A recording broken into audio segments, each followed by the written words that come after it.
করতে হবে যে মানে যে পরিশ্রমের পর পরিশ্রম করে যাচ্ছে নীরব ভূমিকার সাথে আমাদের এই প্রাণপ্রিয় হিরো এবং ভাই আমিনুল ইসলাম স্যার এনএসসির সচিব। আপনি ডিজিটাল প্ল্যাটফর্ম বলেন, ইমেল বলেন, লিখিত চিঠি বলেন, কোনোখানে ওনাকে বাদ দিতে পারবেন না। উনি কিন্তু মানে নিয়মিত খেলার উপর নজর রাখছে এবং সহযোগিতার হাত বাড়িয়ে যাচ্ছেন। এটার জন্য আমি মনে করি আমরা বিএসজের থেকেও ওনার প্রতি কৃতজ্ঞতা জানানো উচিত। আমি ডেফিনেটলি জানাচ্ছি বিএফএর পক্ষ থেকে। অ্যান্ড সব আরেকটা খুবই ইম্পর্টেন্ট প্রসেসটা স্কোয়ার টয়লেট্রিজ, যারা কুল প্রোডাক্টের মাধ্যমে আজকে স্পন্সর করেছেন এবং নিয়মিত 22 বছর স্পন্সর করে যাচ্ছেন। আসলে স্কোয়ার টয়লেট্রিজ এবং কুল কিন্তু খালি একটা টুর্নামেন্ট বা একটা খেলাকে স্পন্সর করছেন না, ওনাকে আমাদের এই স্বাস্থ্যকে ঠিক রাখার জন্য, আমাদের এক একজনের এক এক ভিত্তিতে একটা মিলন মেলাকে আরও একটু ইন্সপায়ার করার জন্য, ত্বরান্বিত করার জন্য এইসব সকল জায়গাকেও তারা কিন্তু স্পন্সর করছে। তাদেরকেও আমি ধন্যবাদ জানাচ্ছি আমার পক্ষ থেকে। এখন গুছালো কোনো বক্তব্য আজকে আমি আনি নাই, তবে দুই একটা কথা আমি খালি বলে আপনাদেরকে মাইক্রোফোনটা ছেড়ে দিচ্ছি। প্রথম আমার একটা সাজেশন আছে যে স্পোর্টসটা তো আমরা চাচ্ছি পুরো বাংলাদেশে ছড়িয়ে দিচ্ছি, বিশেষ করে ফুটবল। তা আপনারা বিএসজি এর মাধ্যমে যে টুর্নামেন্টটা ঢাকাতে করতেছেন, আমি আপনাদেরকে মানে সাজেস্ট করি এবং রিকোয়েস্টও করি যে ঢাকার বাইরেও আপনারা ফুটবলটাকে বিকেন্দ্রীকরণ করে দেন। যদি নিজেরা জানা যেতে পারেন, আপনাদের অনেক করেসপন্ডেন্ট রিপোর্টার্স আছে যারাও কিন্তু সেই জায়গাতেও বিএফএফ যথেষ্ট ভূমিকা পালন করতে চাচ্ছি। আগামীতে যদি আমরা আপনাকে সহযোগ করতে পারি, আমাদেরকে স্পেস করে দিবেন।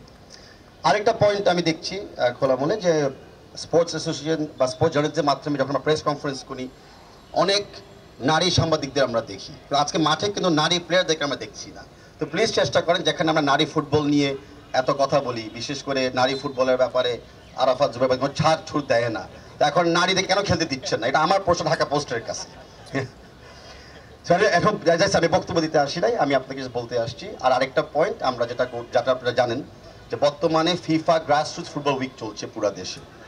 আপনাদের যে স্পোর্টসটা আজকে দেখছি আমরা এটার ব্যাপারেও ছবি এবং ন্যারেটিভ ফিফাতে পাঠিয়ে দিব। এবং আমি আশা করি তাদের গ্রাসরুটস উইকে বিএসজে টুর্নামেন্টটাও অন্তর্ভুক্ত করা হবে। কারণ গ্রাসরুটস মানে কিন্তু অল ফুটবল, মানে 8 বছরের বাচ্চা হোক, এইজড কেউ হোক, অ্যামেচিওর হোক, ইভেন প্রতিবন্ধী যারা আছে, তা আমরা সব জায়গায় চাচ্ছি কিন্তু ফুটবলকে ছড়িয়ে দেওয়ার জন্য। তা আপনাদের আজকে টুর্নামেন্টটা আমরা ফিফার ওয়েবসাইটে অবশ্যই চেষ্টা করব মানে এই উইকের মাধ্যমে উল্লেখ করার জন্য। And last but not list, সকল স্পোর্টস জার্নালিস্টকে আমি ধন্যবাদ জানাচ্ছি যে খেলে আপনারা আমাদের টুর্নামেন্ট কভার করছেন, আপনাদের প্লেয়ারদেরকে উৎসাহ দিচ্ছেন, আপনারা ফেডারেশনকে জবাবদিহির মাধ্যমে রাখছেন, বা তার চেয়ে বেশি আপনারা সমাজকে ক্রীড়ার মাধ্যমে তৈরি করার জন্য একটা রূপরেখা করে দিতে দিচ্ছেন, আর আপনারা সম্ভব করছেন। আপনারা সমাজে বিভিন্ন হিরো প্রডিউস করতেছেন, যাদের নাম বা খেলাকে পরিচিতি দিচ্ছেন আপনাদের মাধ্যমে। সেটার জন্য আমি কৃতজ্ঞতা জানাচ্ছি, ধন্যবাদ জানাচ্ছি, অ্যান্ড আমাদের বিএফএফ এর পাশে থাকার জন্য সবসময় আহ্বান জানাচ্ছি। আসসালামু আলাইকুম। স্ট্রিট উইক যেটাকে বলা হয়, সেখানে ওনারা চেষ্টা করে যে যত রকমের নন ট্রেডিশনাল বলেন বা ইনোভেটিভ ওয়ে বলেন, খেলাকে সবাইকে সম্পৃক্ত করার জন্য, বয়স যাই হোক, ওয়ানা সাইডও হোক, যাই হোক, ফুটবলের সাথে সবাই যেন থাকে।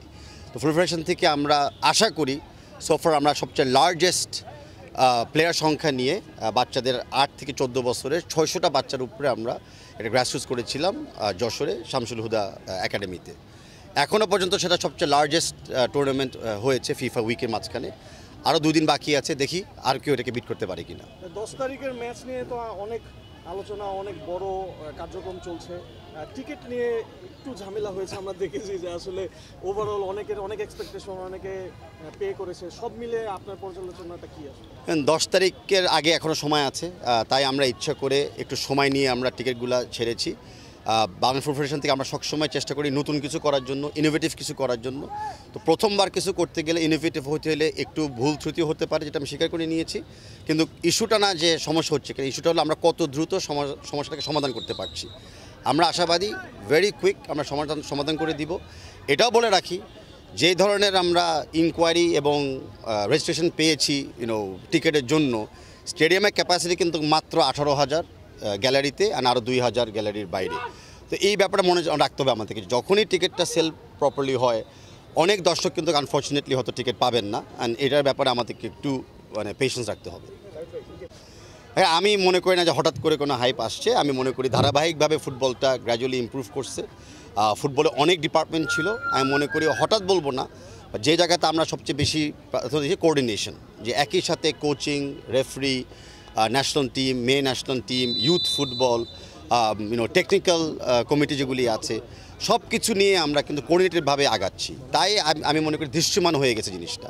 আচ্ছা, তাহলে একটা প্রশ্ন ছিল যে আপনি যখন দায়িত্ব নিয়েছিলেন তখন আমরা তো এখনও মনে করি বাংলাদেশের সম্ভাবনা গ্রুপ চ্যাম্পিয়ন হওয়ার জন্য। আমাদের গ্রুপ কিন্তু এশিয়ান কোয়ালিফায়ার্সের সবচেয়ে টাফেস্ট গ্রুপ, এটা করে আমাদের মনে রাখতে হবে। আর সেই টাফেস্ট গ্রুপে কিন্তু সব টিম এখনও সমান তালিকাতে আমরা আছি, 1 পয়েন্ট ড্রতে আর 0 গোলসে। তো মনে করতে পারেন যে জুনের 10 তারিখে এই গ্রুপের নতুনভাবে একটা মানে র্যাঙ্কিংস শুরু হতে যাচ্ছে। But I am very very confident যে আমরা আগামীতে খেলা জিতবো, আমরা এএফসিতে কোয়ালিফাইও করব, অ্যান্ড তার পাশাপাশি ন্যাচুরালি আমাদের র্যাঙ্কিংও বেড়ে যাবে। নিজের হাতে নিতে পারে, কারো ব্রোকার বা কারো মাধ্যমে নয়। আর যারা যারা কালোবাজারি করতে চায় তাদের তো আপনারা নমুনা শুনেই গেছে ইতি মুহূর্তে, যে সাইবার অ্যাটাক যেটা হয়েছে আমাদের ওয়েবসাইট এবং টিকিটিং প্ল্যাটফর্মের উপরে, সেটা কিন্তু মূলত হয়েছিল বিকজ একটা বা দুইটা আইপি অ্যাড্রেস থেকে চেষ্টা করেছিল ব্যাপকভাবে টিগুলোকে ব্লক করার জন্য। সেটা আমরাই হতে দিই নাই, সেই কারণে কিন্তু এখন সাইটটা ডাউন আছে। বাট আমরা নিয়মিত ব্ল্যাক মার্কেট এগেনস্টে আমরা অভিযান চালাবো। টিকিট কেনার থেকে শুরু করে স্টেডিয়ামে প্রবেশ করা পর্যন্ত আমরা একটা নজরদারিতে রাখবো, যে কারণে টিকিটটা সম্পূর্ণ অনলাইন এবং ডিজিটাল প্রক্রিয়াতে যাচ্ছে। দর্শকদের জন্য যদি আমরা বলি স্পেসিফিক কোন টাইমটাতে তারা আবার ওই টিকিটগুলো পারচেজ করতে পারে, এমন কি কোনো টাইম? আমরা এখনও আশাবাদী আজকে রাত্রে থেকে শুরু হবে, তবে ডেফিনেটলি আজকে রাত 10টার পর থেকে মানে আমরা হয়তো সীমিত আকারে হলেও সাইট এবং প্ল্যাটফর্মটা অন করে দিব। তাহলে একটা প্রশ্ন যে মানে বিপিএলে কিন্তু টিকিট কোনো কমেন্টস করি না, করতে চাইও না। স্পেসিফিকলি আমাদের ব্যাপারে আমি বলতে চাচ্ছি যে আমাদের ম্যাচ ডেতে ডেফিনেটলি একটা সার্জ অফ ফ্যান্স বেস আসতে পারে। আমরা তাদেরকেও স্টেডিয়ামের বাইরে অনেক আয়োজন রাখছি, যে যারা যারা হয়তো স্টেডিয়ামে প্রবেশ করতে পারবেন না কিন্তু স্টেডিয়াম কমপ্লেক্সে ফ্যান জোনে থাকতে চান, সেসব ব্যাপারেও আমরা কিন্তু এনাফ আমি মনে করি অ্যাক্টিভিটিস তৈরি করতেছি যেন সবাই কিছু না কিছুভাবে এঙ্গেজ থাকে। ফ্যান জোনগুলোর কি ঢাকার বাইরে বিভিন্ন জায়গাও কি থাকবে, এরকম কি কোনো পরিকল্পনা আছে?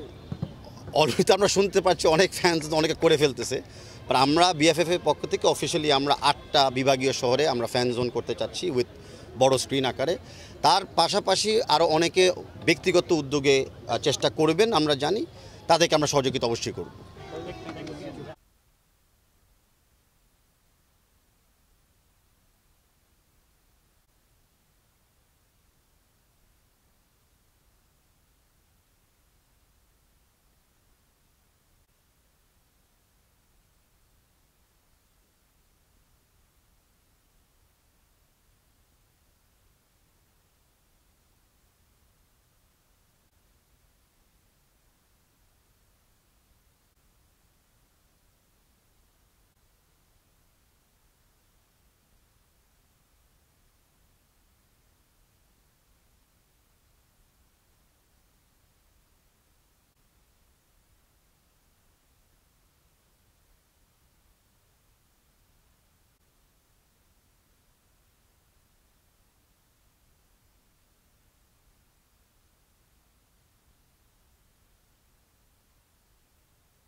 মিডিয়া কাপ ফুটবল টুর্নামেন্ট 2025 খেলা চলছে। প্রথম আলো এবং মাছ বাংলা টেলিভিশন আপনার টিম নিয়ে 2 নম্বর মাঠের কাছাকাছি চলে যাবেন, অল্প কিছুক্ষণের মধ্যে খেলা শুরু হয়ে যাবে।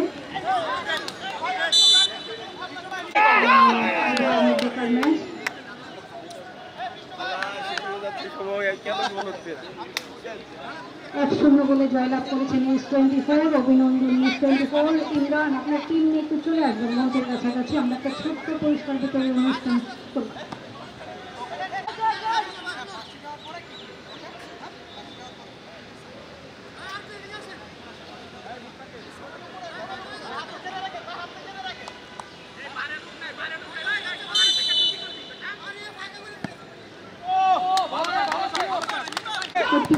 দাঁড়িয়ে থাকবেন না, আপনারা কিন্তু নিয়মটাকে সংরক্ষণ করুন।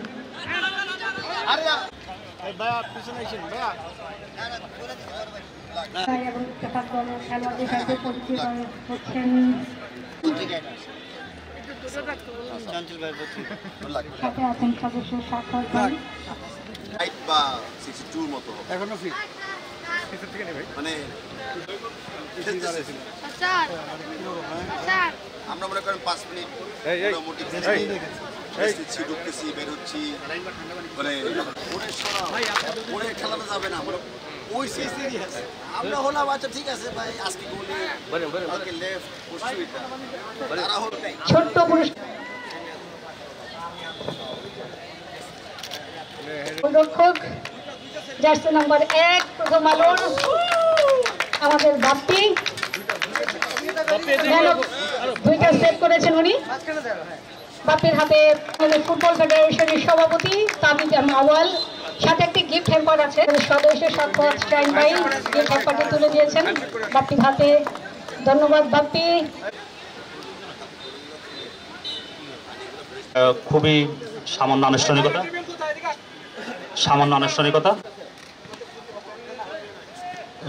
আনুষ্ঠানিকতা সেশনের মাধ্যমে এই অনুষ্ঠানটা, এবং আমাদের অনুষ্ঠানে বাফুফের সম্মানিত সভাপতি জনাব তাবিদাম আওয়াল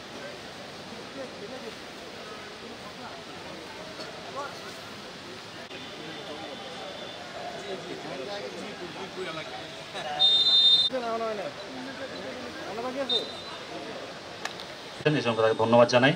পাশাপাশি জাতীয় ক্রীড়া পরিষদের সচিব জনাব মোহাম্মদ আমিনুল ইসলাম সহ আয়োজক কর্তৃপক্ষকে ধন্যবাদ জানাচ্ছি, সকলকে আবারও ধন্যবাদ জানাচ্ছি।